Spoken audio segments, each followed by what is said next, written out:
in the last 10 minutes, actually, comes from Damasio.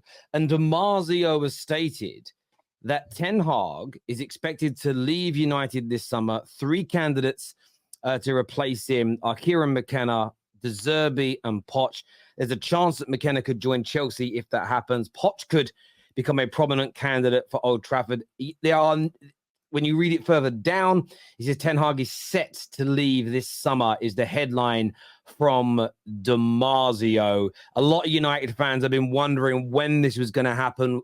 Was this going to be announced?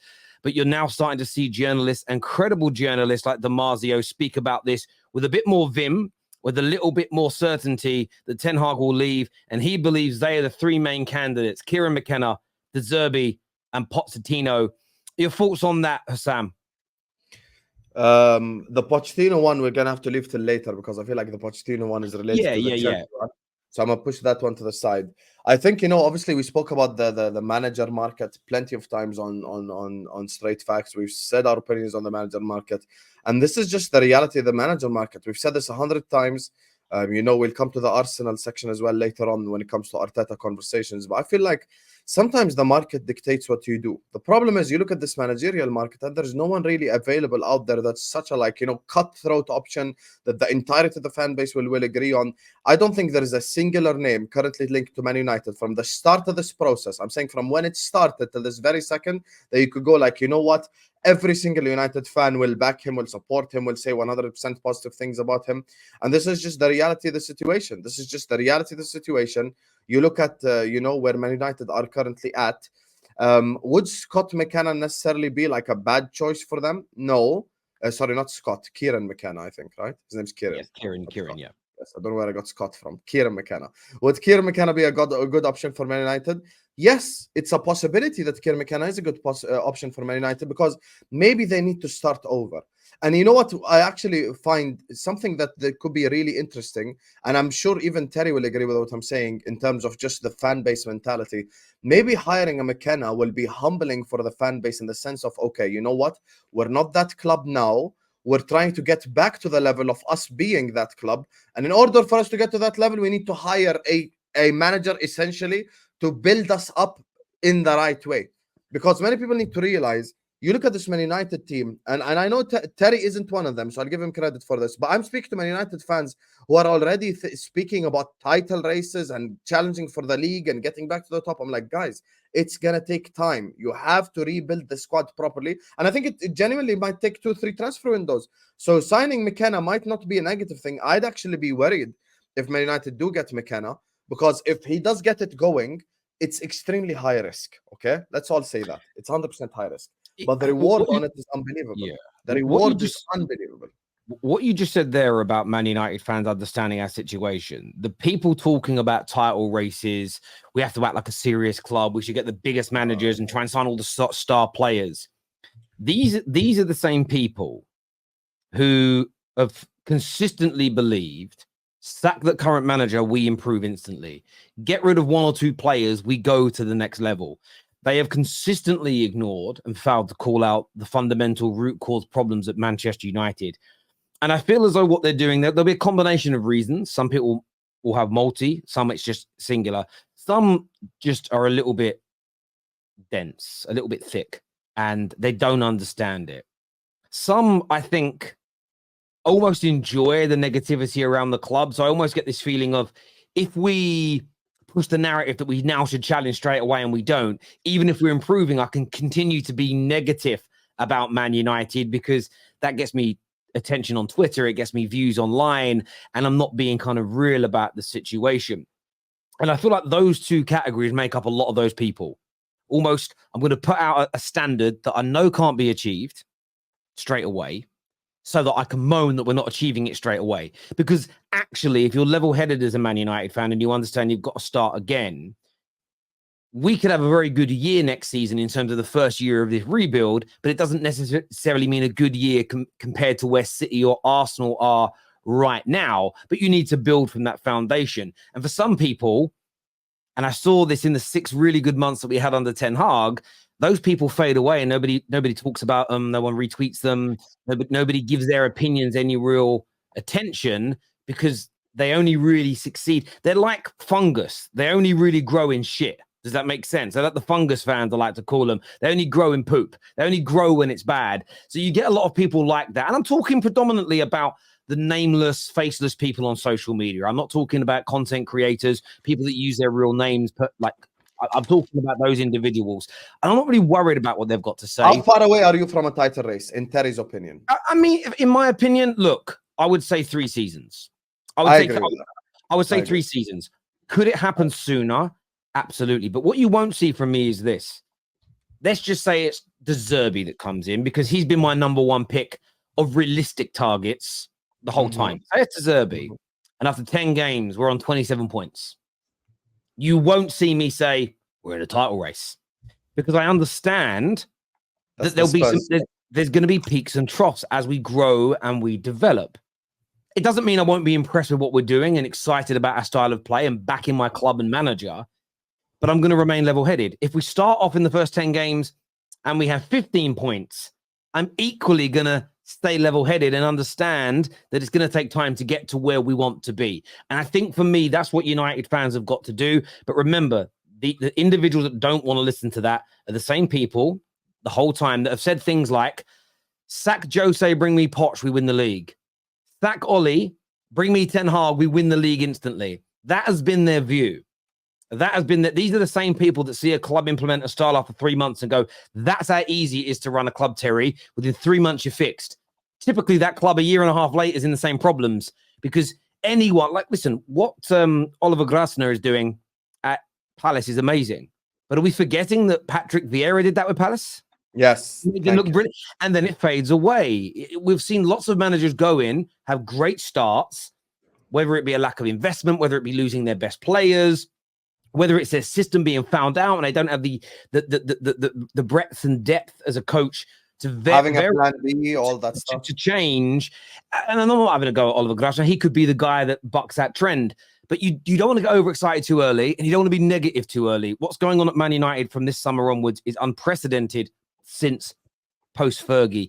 The world is different. And I know the world is different by the way we're getting, the way people are moaning about, oh, you've been tapping up Dan Ashworth. It's a disgrace.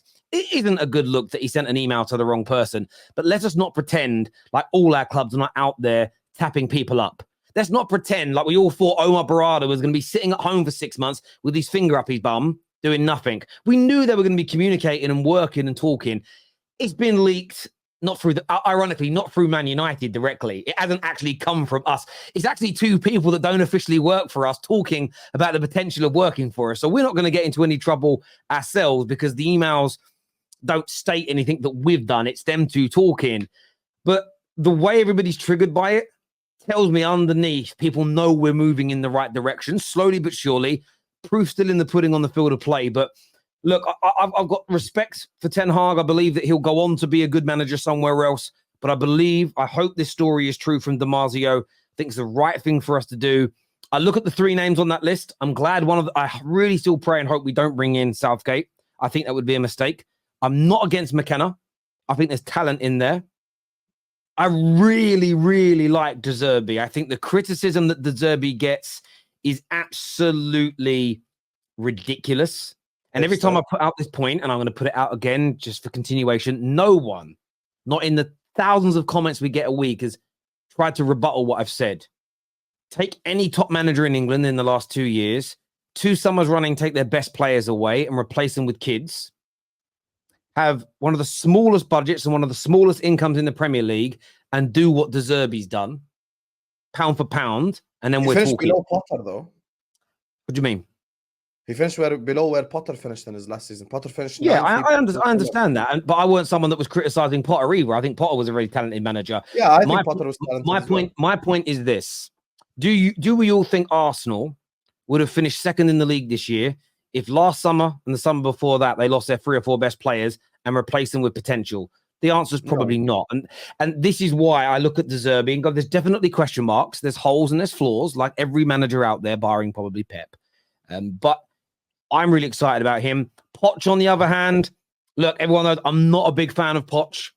I'm not a big fan of him. I thought he'd have Chelsea playing better football earlier. That didn't quite happen. I'd be worried about him coming to Manchester United. But the biggest two reasons I'm worried about De Zerbi and De Zerbi and Poch is they both want control over transfers, and our club has been briefing the press that we don't want to give out control of transfers to a manager. We want a head coach.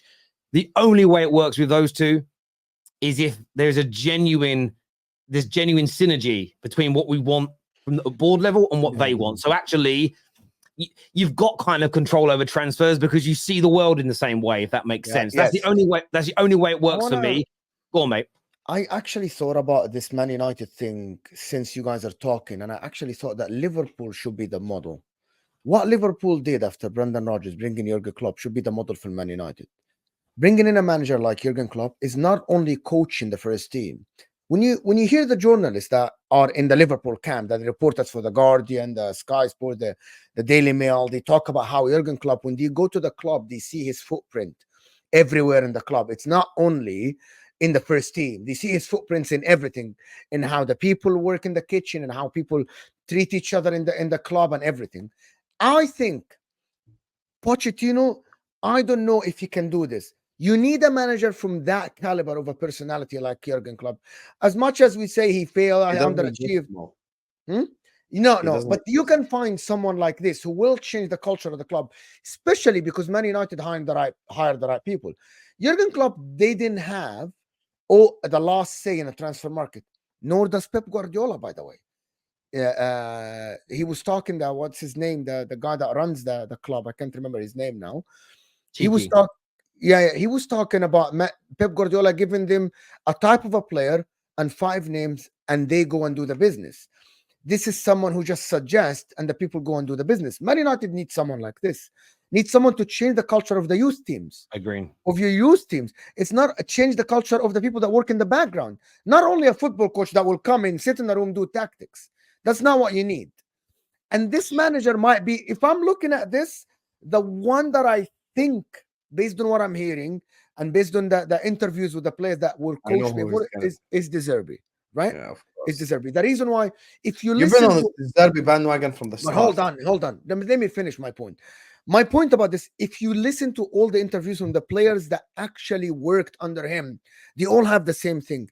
He's a strict manager with a culture that all of us have to follow. He doesn't treat anyone differently than the other. He doesn't treat someone better than the next guy. That means this guy just has a style, not a style of play, a style of coaching, right? That will come in and be embedded in the club. And I think he's your best option. I agree with you, Terry.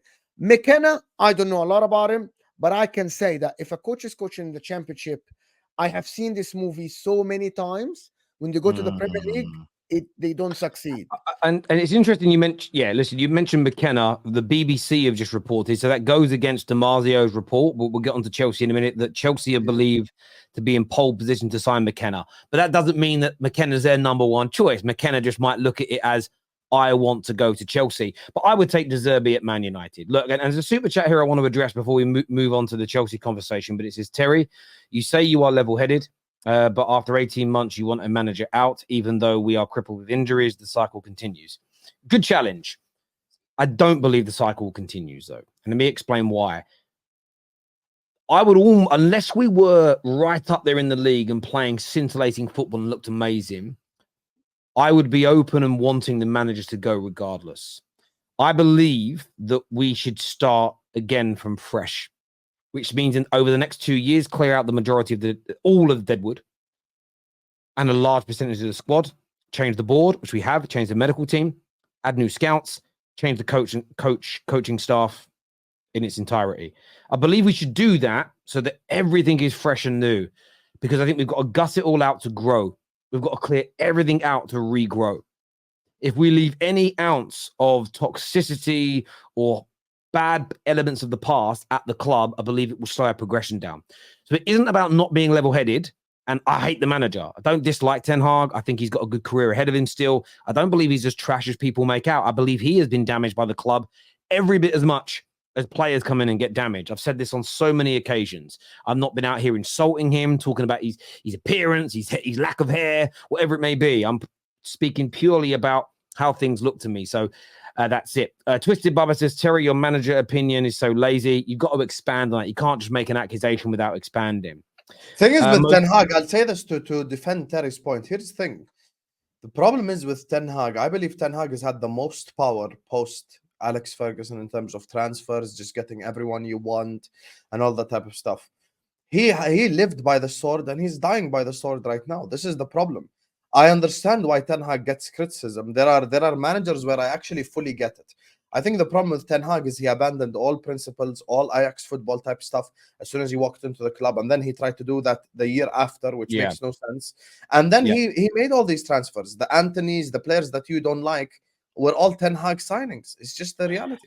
Absolutely. Smash the Why like do button. people still freaking back then? What do you see? I don't get why people. Do you know what? But I can explain it to you, in my head. boys. I can explain it to you. So when you hear Man United fans say we've got to break the cycle, that's because when Ten Hag came in, there were people out there. Leah probably had the best saying, which was, "We don't cheat the process," and I agree with that, and I still agree with it. And part of not cheating that process was letting a manager finish what he started. The problem is we've cheated the process. The club has, because the manager shouldn't have control over signings. Most managers are not trained scouts. Most managers, I don't believe, they have good talent ID, but the manager has come in with a set style of play to his name. And between him and the club, I don't really care which one, have agreed to not play that way and play a different way. But then he's allowed to assign players who essentially fit his old style because that's what he used to coach when he managed them or players like them before. So you've added players that fit his system that he's now not coaching in the club. You've already broke the process. So therefore, the process has been cheated. Got to clear it all out and start again. But I do agree we've got to break the cycle. How you break that cycle is by having a club philosophy, a profile of player that fits it, and a manager to coach it. You may need to sack that manager a year in, 2 years in, if they're doing a horrible job, but everything else can remain the same because you want to create consistency. So Man United fans are right when they say you've got to break the process. What I believe they are either failing to understand or not researching is that the process, the cycle's already been damaged. You've got to start again. And it's going to happen under Ineos. Patrick here says, as a United fan, I just want clarity around the manager and move forward with whoever is in charge once we know who it is and we can set expectations. We're not going to get that until after Saturday. We were never going to get it until after the FA Cup final. So I think that's, for a lot of people, their season's over. For us, it isn't. So we've just got to wait. But that'll be coming very, very soon indeed.